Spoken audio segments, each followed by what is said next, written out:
This is Heliox, where evidence meets empathy. Independent, moderated, timely, deep, gentle, clinical, global, and community conversations about things that matter.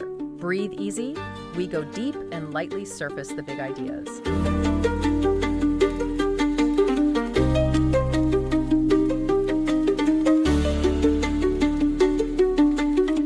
Welcome, curious minds, to another deep dive. Have you ever wondered why, despite knowing the consequences, some habits just feel impossible to break? Why quitting smoking or, even just putting down your phone can feel like this huge struggle? For way too long, we've often looked at addiction as like a personal weakness, maybe a moral failing. But today, we're going to unpack the science, the cutting edge stuff that reveals something really profound. Addiction is actually rooted in the incredible ancient design of our own brains.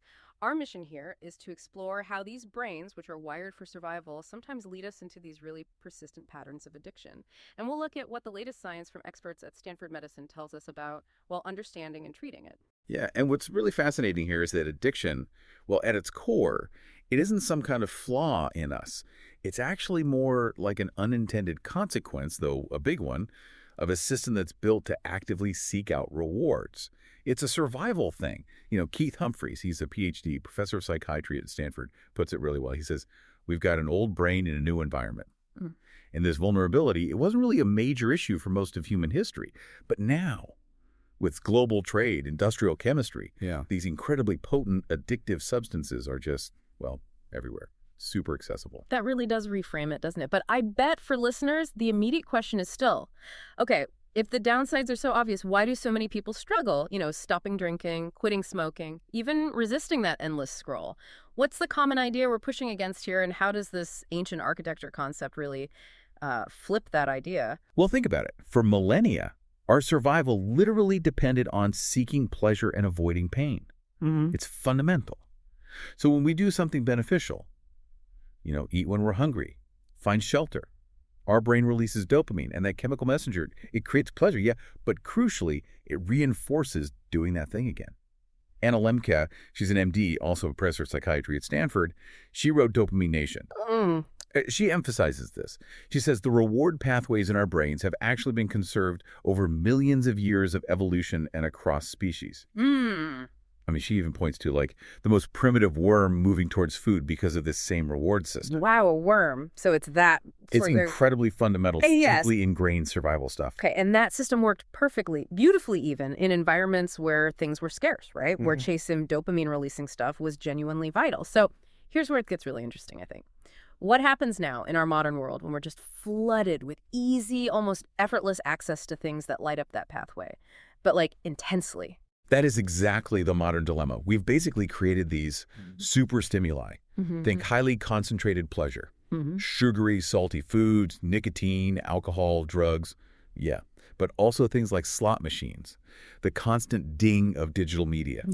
These aren't just natural rewards your ancestors found. They're often engineered to give a faster, much more intense dopamine spike than anything in nature. Like Dr. Humphreys points out, this reward mechanism, it went from being a minor issue to a significant liability way back in the 19th century already. Our brains, they kind of get tricked. They treat these often harmful things as if they're absolutely essential for survival. Like food or shelter. Exactly. Just like that primitive brain would prioritize finding food. Okay, so it's about that intense rush, that dopamine hit. But then you get the paradox, right? This chase often leads to so much pain and struggle, it seems backwards. So how exactly does the brain flip that switch from, pleasure seeker to pain producer? It's a fascinating adaptation, really, but obviously problematic.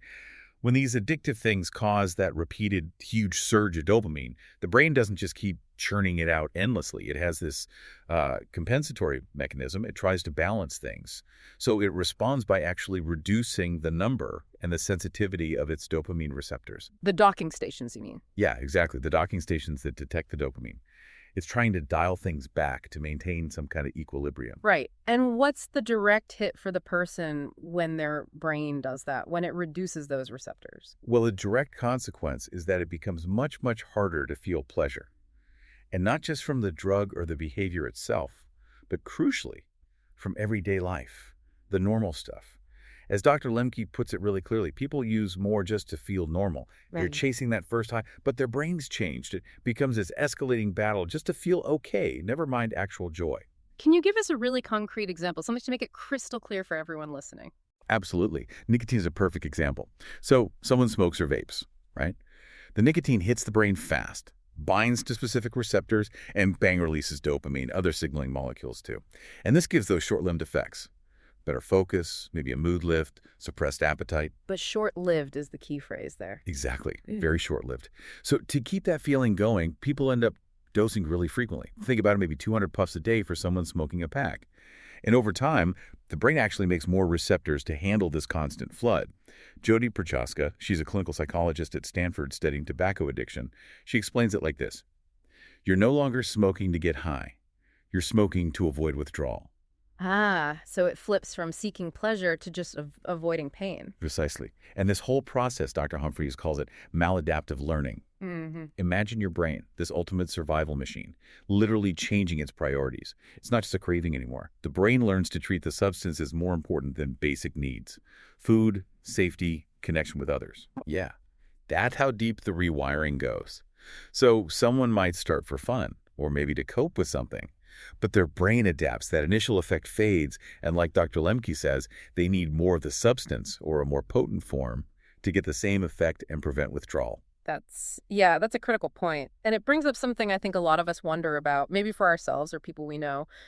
Why do some people seem to really struggle, get pulled deep into addiction while others don't? Even if they're exposed to similar things, it's clearly not the same experience for everyone, is it? You're absolutely right. It's not one size fits all. There are definitely key risk factors involved. First off, genetics. They play a pretty big role. Estimates are around 50% to 60% of the risk based on family and twin studies. Dr. Humphreys has some very practical advice on this. Nothing beats asking, were your parents addicted? It's a direct question, but informative. Simple, but powerful. Yeah. Then there are individual traits, things like impulsivity, difficulty managing emotions, certain mental health conditions, ADHD, bipolar disorder, for example. Dr. Lemke notes, people who have a harder time pausing between impulse and action are more at risk. Makes sense. And finally, age is really critical. Research clearly shows the younger someone starts using a substance, the more likely they are to get addicted, and faster too. That's because, as Dr. Prochaska points out, the brain is still developing until about age 25. 25! That's older than many people think. It is, which is why she really emphasizes that delaying the start of substance use is so important. Every year counts.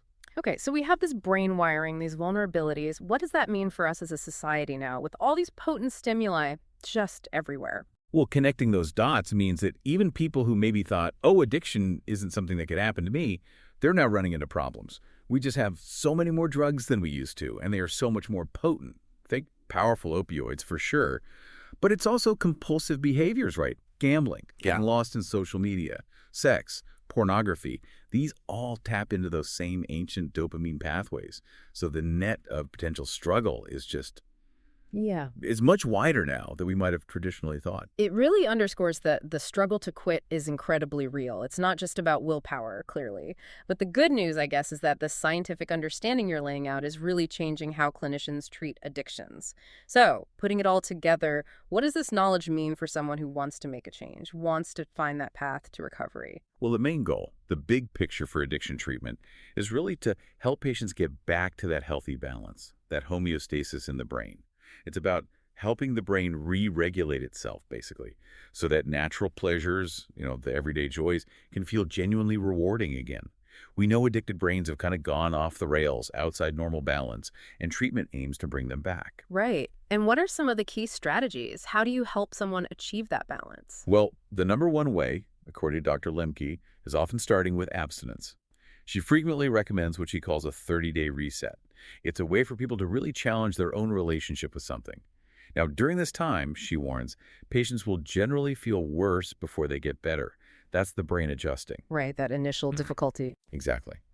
But going through that period gives them invaluable own data, as she puts it, their own experience to make informed choices moving forward. It's quite empowering, actually.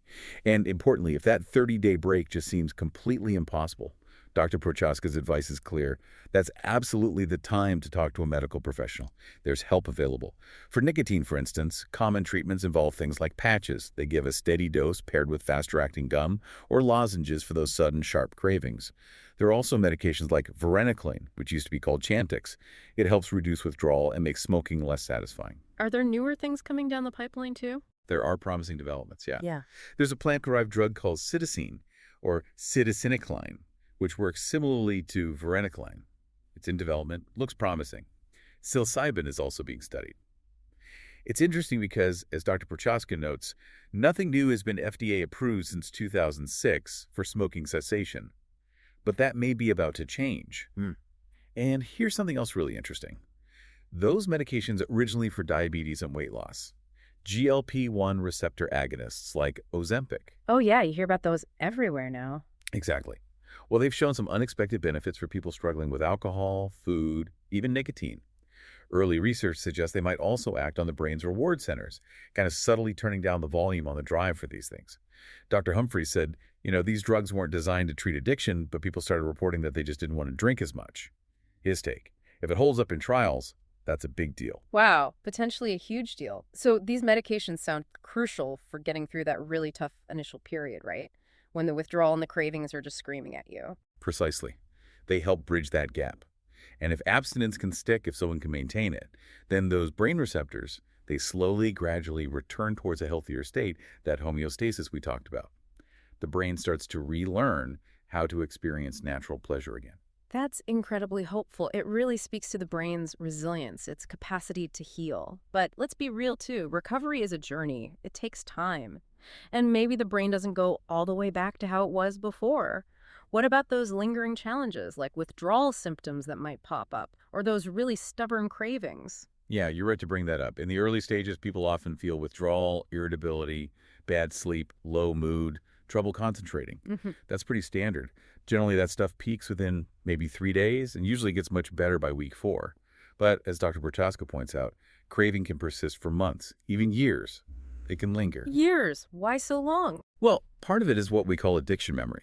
It's how the brain has created these really deep links between the drug or the behavior and, well, everything.